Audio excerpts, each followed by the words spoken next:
Namumukod tangi ang isang elementary school sa Liloan, Southern Leyte.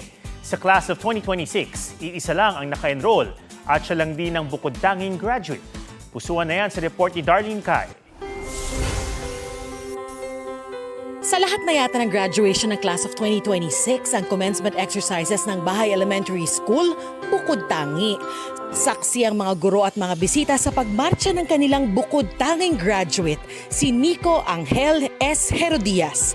Di naman daw sa siya lang ang nakakumpleto ng requirements para makapagtapos. Sadyang mag-isa lang siya sa kanyang batch mula grade 1 hanggang grade 6. Iisa lang daw kasi ang batang ipinanganak sa kanilang barangay sa taon na kabilang sa batch ni Nico. At dahil maliit lang ang populasyon ng kanilang komunidad, mababa rin ang enrollment sa paaralan. Pero hindi naman siya talagang lonely sa school. Kasama niya ang mga grade 5 pupils sa silid-aralan. Kapag pareho ang lesson, sabay silang tinuturuan.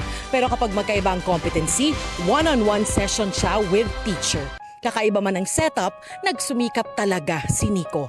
Nagtapos with honors, president pa ng kanilang Supreme Elementary Learner Government at pambato ng paaralan sa district contests. Pwede naman daw isama na lang siya sa graduation rites ng ibang paaralan. Pero para sa pamilya at sa paaralan, espesyal talaga kung ipagdiriwang ang pagtatapos sa kung saan siya talaga nagmula. Kaya tila main character energy si Nico. Inefortan talaga ang programa ng pinakamasayang tagpo sa kanyang grade school life. Darlene Kai, GMA News.